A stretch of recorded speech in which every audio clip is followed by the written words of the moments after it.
Hello, welcome back to my YouTube channel. In the video today, I'm going to be painting this table behind. It's a coffee table. It's also a sold order, so this is a commission that my customer has basically chosen this from my inventory, and I do have a very large inventory because I've got a furniture addiction.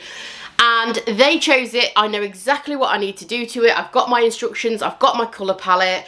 It's going to be mustard, it's going to be yellows, it's going to be aged, it's going to be distressed, it's going to be all the things. And it's going to end up in France.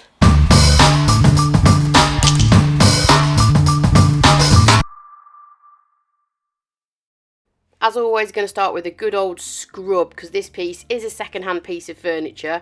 It doesn't really have any age to it, so there's no kind of issues there.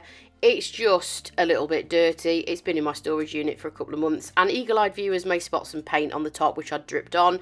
So I'm going to sand that off to make sure that that isn't visible, and then just gave the piece a little scuff sand all over once it had been cleaned and rinsed. So that's been cleaned, dried, scuff sanded with my electric sander, and then the next thing I'm going to do is use Bond Emboss. Now, you've seen me use this product before. I usually use grey, sometimes white, but I'm going to use clear today, and here's the reason why. Lots of people ask, what is the purpose of clear? So the purpose of clear, there's a few different uses for it, but the main one being is if you want to distress your piece and you want to see hints of the wood coming through, which this piece is going to be, then clear is very, very good for that. Obviously, if I was to paint this mustard and then distress it and I'd painted white or grey underneath, you could see little bits of that primer peeking through. This is not going to do that. When I distress the mustard, it's just going to show wood. The other thing this is really good for is if you've gone ahead and painted and you don't feel like you're going to have any bleed through, and you've got bleed through. You've already got a paint coat on or two and the dreaded bleed through is occurring. Then you can go ahead and use your clear Bond Emboss. That will stop and lock in any further bleed through, and then you can go ahead and paint on another coat of paint as usual. That way you're not going backwards a step using a white or grey primer and then having to apply paint again. So it's saving you paint in the long run. So that is a really couple of good uses that you can use clear Bond Emboss for. So usually when I'm painting a piece of furniture, I always flip it upside down and start with the bottom. That way you can just flip it back on its feet and paint the rest. If I'd painted the top first, I wouldn't be able to flip it up and then do the bottom. I'd have to wait for it all to dry, flip it up, you risk scratching the paint. Obviously I'm only priming at this stage, but you get the drift. So I've flipped it on its side and I just need to decide where the paint is going to finish. So obviously I'm going to paint the legs. The clearance of this piece is it's very low to the ground, so there's not a lot of clearance. It's unlikely anybody will see underneath here, but just in case anybody does want to shove their head under the coffee table, I'm going to paint this lip around here. That's just how I'm just going to finish this. There's absolutely no right and wrong answer. It depends on the piece. If your piece is sitting on the floor, no need painting the underneath. But if the underneath is going to be visible at any point, I do like to paint it because I just feel like it looks nice and professional. So I'm going to prime this with the clear Bond Emboss. Obviously it's clear. You can sort of see it going on because it's kind of like a hazy finish, like a milky finish when it goes on, but it dries completely clear.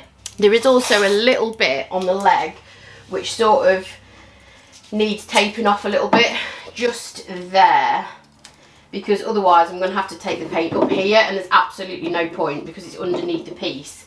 So on each leg I'm just going to use a little bit of masking tape and just tape off so it's got a nice straight edge and it's finished off nicely.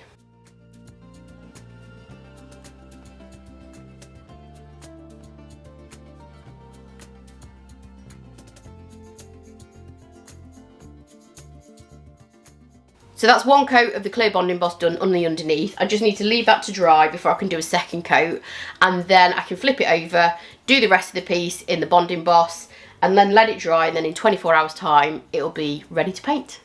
Just a little trick that I do, if I know I'm coming back to a piece that need a second coat of something that I've just done, rather than keep washing all my brushes out, I'll just get a bag or cling film and shove the brush in the bag, Make sure it's airtight. Make sure there's no air can get in that. Put a rubber band around it or whatever. Some people keep it in the fridge. I don't. I'm in the UK. It's not hot. So I just make sure it's no air can get into it. And then it saves me having to wash all my brushes out all the time. Once I've done a second coat to the underneath of this piece, I could then flip it over and use the clear primer over the rest of the piece, the top and the sides. And this bond emboss is no different to other bond embosses that I've used. Obviously, it's just that this is clear and there are grey and white options as well, so that you can just decide which colour's best depending on the kind of project that you're using. So you do need to do 2 to 3 coats and then leave it 24 hours to dry. So we'll skip forwards. 24 hours has passed and now I'm going to paint it. So I'm going to not paint this in a one colour finish. It's going to have a very subtle blend to give it a little bit of dimension. And this is the piece now that this piece is kind of based on, the paint finish. It's a piece that I did absolutely years ago and I showed it to my customer and she was like, yes, I like it because it adds a little bit of dimension to an otherwise flat finish. So obviously this piece has got some very flat edges. Even the front where the drawers are completely flat. There's no real detail on it apart from the metal pieces on the corner. So I'm going to start out with a base of Kernel Mustard with a little bit of pine cone mixed in, and that's just going to mute the colour down slightly. My second coat is where I'm going to blend. Now there's loads of different ways that you can blend paint together. This is just one example and it's just the way that I prefer for this particular piece. So I've already put my base colour down and that's just one coat of the Kernel Mustard mixed with a little bit of pine cone. The second coat, I'm not going to completely fill that top space with the mustardy kind of yellow. I just left a little window in the centre, which is where I'm going to put a lighter yellow. You could use white as well. This would have a very similar effect. The piece that I showed before actually was white in the centre. This is called Rebel Yellow and they're going to blend together and give a very kind of similar finish.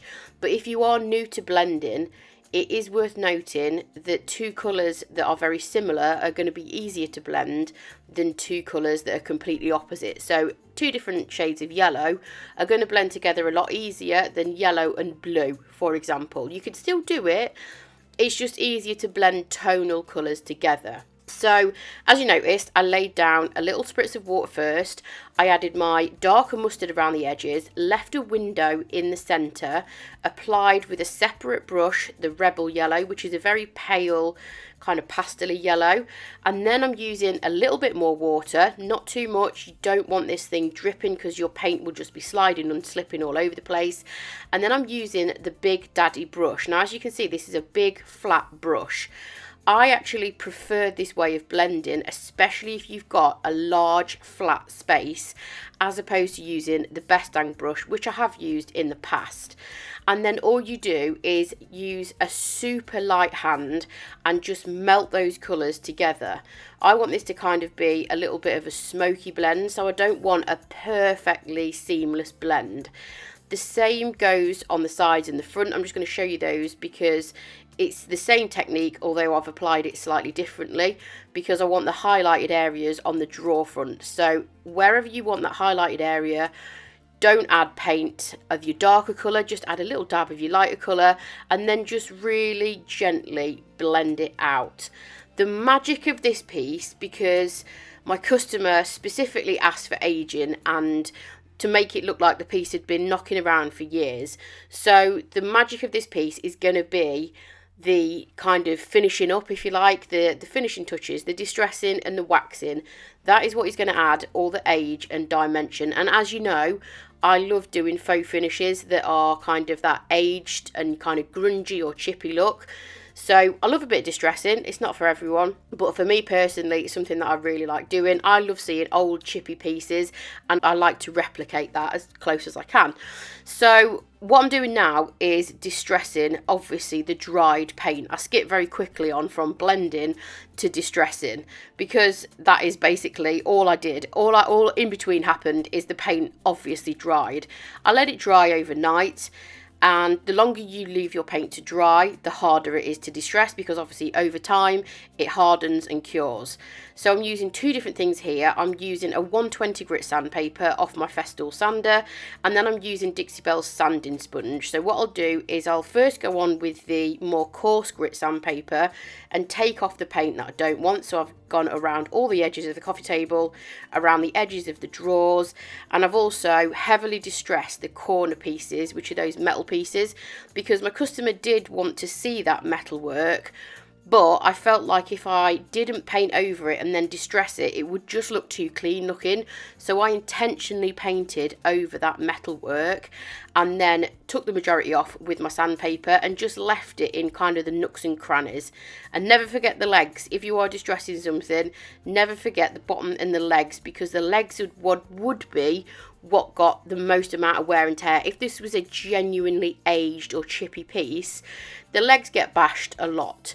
So I went in again with the coarse sandpaper first, and then worked down to the finer grit sandpaper, the sanding sponge, which is equivalent to a 220 grit. Once everything was distressed to the level that I wanted it, I had to seal the project and offer some kind of protection and durability.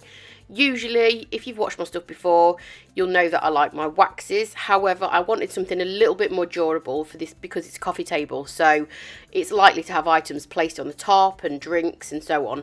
So I'm using Terra Tuff, which is a top coat that's been specially formulated to be used with Terra clay paint, but it can also be used on other paints as well. So I'm using it here over the chalk mineral paint that I've obviously just used, and it's a really lovely top coat. I like how it applies, and I like the sheen level and everything, so that's why I use it quite a lot.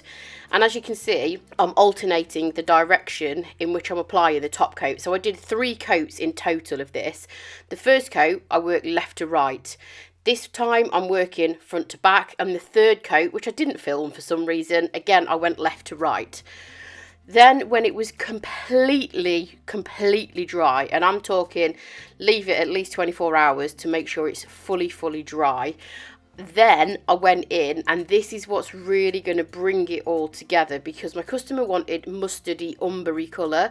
Obviously at the minute it is quite mustardy. Obviously I've used Colonel Mustard, but it is still looking like quite clean, and without that little bit of shading in the middle, it would have looked quite one-dimensional. It's quite a bulky, blocky piece. So this is just going to give a lot more tonal variation, and it's going to help break up that kind of wide expanse of yellow. I'm using Best Dang Wax in brown. I'm going in heavy. We're going in heavy with the brown wax. I'm using the Best Dang brush, and I'm just concentrating the majority of the product around the edges of the coffee table. And then once I've placed that around the edge, I'm just going to use what's left on the brush and kind of swirl it into the centre, because sometimes if you don't add it everywhere, it kind of looks a little bit like there's a harsh line where the wax suddenly starts, if that makes sense, and there's kind of nothing in between. So I like to apply it heavily in some areas and then very lightly in others, and that just gives you a sense that the piece is it works together. Whereas if sometimes you just put wax in edges, it kind of just looks a little bit forced and a little bit contrived. So this is just my personal preference. So I'm adding, again, this is just a different view, but it's the same kind of thing, slightly different brush, because this brush is going to give me slightly more accuracy than the Best Dang brush, because it's got a smaller surface area. They're both natural bristle brushes, which is what I prefer to apply wax with. And I'm just putting the majority of the wax around the edges of the drawers. This looks very intense and very kind of shocking and dirty. But when you've applied it on, you leave it for about half an hour, and then you come in with a microfiber cloth or a rag, and then you wipe the excess off. So this works it into the kind of texture. Obviously this piece is very rustic, it's handmade.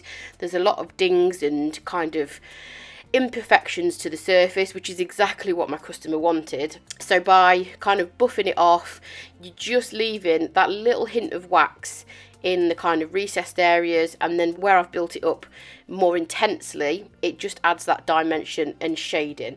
You can also layer waxes as well, so if you wanted to go in with a second coat of wax, you can absolutely do that, and that's better to do than trying to put it on really thickly in one coat. Build it up in layers as if you were painting a couple of coats of paint. It's exactly the same kind of idea.